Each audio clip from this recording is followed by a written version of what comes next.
Welcome back to perfect tuition class. Hybridization का एक और टॉपिक और JEE और नीट वाले स्टूडेंट्स के लिए बहुत इंपॉर्टेंट। ओके, हल्का सा टॉपिक थोड़ा अलग है, NCERT से चैप्टर 4 से थोड़ा बाहर का है। हाइब्रिडाइजेशन इन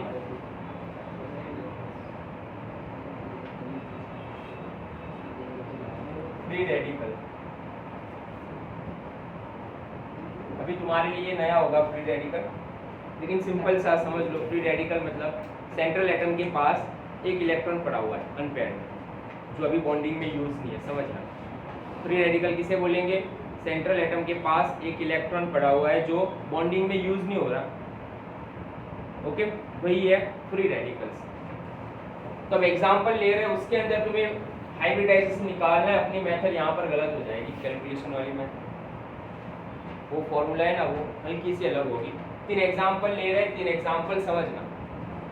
फर्स्ट एग्जांपल है फ्री रेडिकल मिथाइल ग्रुप का ले रहे हैं, समझना। CH3 है, कार्बन का एक इलेक्ट्रॉन तो बचा ना, अभी भी 3 बॉन्ड बनाएगा। कार्बन 4 बॉन्ड बना सकता है, 3 बॉन्ड बना दिए तो एक इलेक्ट्रॉन कार्बन का पड़ा हुआ है, तो मिथाइल फ्री रेडिकल हुआ ये। दूसरा एग्जांपल है CF3 और तीसरा एक और एग्जांपल ले लेते हैं ClO2 ClO3 और क्लोरीन के पास एक और इलेक्ट्रॉन। तो ये तीनों फ्री रेडिकल। अब तीनों का हाइब्रिडाइजेशन समझना, अगर एग्जाम में क्वेश्चन आया तो गलती हो सकती है। ओके, चलो अब समझने की ट्राई करना है। यहाँ पर कार्बन सेंट्रल एटम है यहाँ पर, और कितने हाइड्रोजन अटैच है यहाँ पर? टोटल 3 हाइड्रोजन अटैच है। क्लियर? मतलब एक और इलेक्ट्रॉन अभी पड़ा हुआ है यहाँ पर, अनपेयर्ड है, वो शेयरिंग नहीं किसी के साथ में। कार्बन के साथ जो अटैच है वो कौन है यहाँ पर? हाइड्रोजन।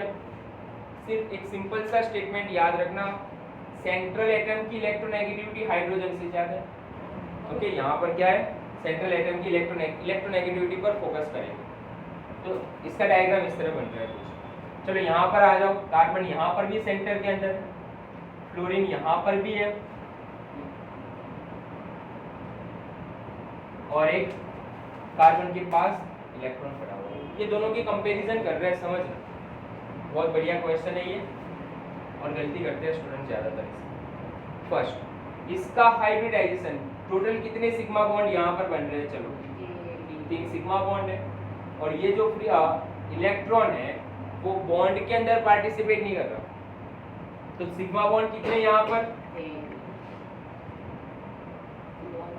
फॉर्मूला है ना अपने पास, sigma bond plus lone pair. तो सिग्मा बॉन्ड कितने हुए यहाँ पर? 3, लॉन पेयर 0। 3 हाइब्रिड ऑर्बिटल से मतलब हाइब्रिडाइजेशन कौन सा हुआ यहाँ पर? sp2। तो यहाँ पर हाइब्रिडाइजेशन आ रहा है sp2, और sp2 आ रहा है तो उसका शेप कौन सा बन रहा है? ट्राइगोनल प्लेनर शेप बनेगा। ओके, हल्का सा ये थोड़ा बॉन्ड है ना, बॉन्ड पेयर और ये इलेक्ट्रॉन, उनके बीच में थोड़ा रिपल्शन होता है। तो ट्राइगोनल के अंदर जो प्रॉपर बनना चाहिए ना, वो ट्राइगोनल प्रॉपर नहीं बनता, समझना। BSc में पढ़ाऊंगा इसके बारे में। तो ट्राइगोनल प्लेनर तो बन रहा है, प्लेनर शेप के अंदर होगा ये प्लेनर शेप के अंदर। जबकि ये वाला जो कंपाउंड है ना, वो टेट्राहेड्रल फॉर्म में बनता है। कौन सा फॉर्म है वहाँ पर? समझना, टेट्राहेड्रल फॉर्म बन रहा है वहाँ पर। अरे 3 डायमेंशनल, ये प्लेनर है, ये 3 डायमेंशनल बन रहा है। अब 3 डायमेंशनल जो बन रहा है तो पिरामिडल शेप के अंदर फॉर्म होता है, हल्का सा टेट्राहेड्रल और हल्का सा पिरामिडल शेप जैसा दिखता है। जब स्पेक्ट्रोस्कोप के अंदर ऑब्जर्व करते हैं ना, मिथाइल फ्री रेडिकल और CF3 का फ्री रेडिकल स्पेक्ट्रोस्कोप के अंदर इसके शेप और सब डिटरमाइंड होते हैं स्पेक्ट्रोस्कोपिक इंस्ट्रूमेंट के अंदर। तो ये कैसा दिखता है? प्लेनर दिखता है, जबकि ये कैसा दिखता है? डायमेंशनल दिखता है। तो यहाँ पर हाइब्रिडाइजेशन कैसा होना चाहिए था? इसके हिसाब से ही लिखते ना हम तो सिग्मा बॉन्ड तो यहाँ पर भी कितने हैं इसके लिए? 3 सिग्मा बॉन्ड है। बट प्रॉब्लम कहाँ आ रही है? इसका हाइब्रिडाइजेशन ये नहीं है।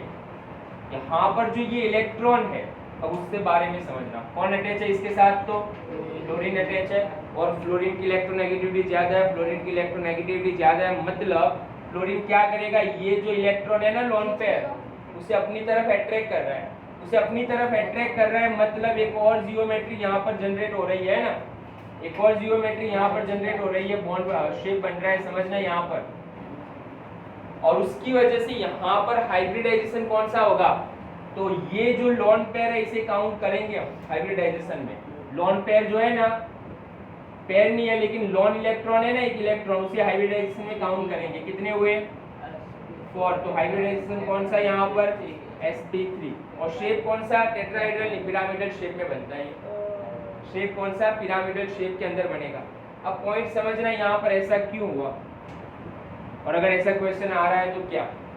तो सिंपल सा आंसर ये समझना, कब ये पेयर हाइब्रिडाइजेशन में काउंट नहीं करनी, कब ये इलेक्ट्रॉन, पेयर ने इलेक्ट्रॉन हाइब्रिडाइजेशन में काउंट करेंगे। तो सीधा सा आंसर एक ही स्टेटमेंट बता देता हूं मैं तुम्हें। अगर सेंट्रल एटम उसकी इलेक्ट्रोनेगेटिविटी बॉन्डेड एटम से ज्यादा है तो काउंट नहीं करेंगे, और अगर सेंट्रल एटम की इलेक्ट्रोनेगेटिविटी बॉन्डेड एटम से क्या है? कम है, तो उस वक्त ये जो इलेक्ट्रॉन है ना फ्री रेडिकल का, उसे काउंट करेंगे।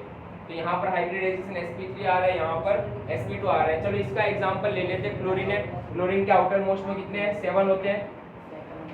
क्लोरीन के आउटर मोस्ट में 7, 6 तो ये बना लेगा। सिंपल सा बना रहा हूँ कि अभी तो मैं हो गया ये। तो एक इलेक्ट्रॉन तो अभी पड़ा हुआ है ना क्लोरीन के पास, समझना।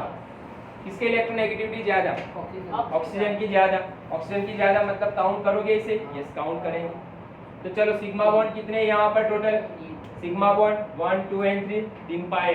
तो सिग्मा बॉन्ड कितने? प्लस इलेक्ट्रॉन ना, फ्री इलेक्ट्रॉन जो है वो, तो 3 सिग्मा बॉन्ड है। फ्री इलेक्ट्रॉन कितना है यहाँ पर? 1 है, जो काउंट करेंगे हम, क्योंकि इलेक्ट्रोनेगेटिविटी इसकी ज्यादा है। मतलब वो क्या होगा? ये इसे अपनी तरफ अट्रैक्ट करेगा। 4 आ रहा है, तो हाइब्रिडाइजेशन कौन सा? sp3 होगा। तो अगेन मोस्ट इंपोर्टेंट एमसीक्यू। तो तीनों एग्जांपल देखो, समझो हाइब्रिडाइजेशन कैसे निकालते हैं। अगर डायरेक्ट क्वेश्चन पूछ रहे हैं तुम्हें CH3 फ्री रेडिकल का, तो आंसर ये। CH3 फ्री रेडिकल का आंसर पूछ रहे हैं, तो ये। दोनों में थोड़ा डिफरेंस है, और डिफरेंस एक्सेप्शन केस है, इसीलिए इंपॉर्टेंट बन जाता है क्वेश्चन। तो ये था hybridisation in free radical. Almost हमने हाइब्रिडाइजेशन के सारे टॉपिक कवर कर लिए। ओके, कितने मिनट हुए?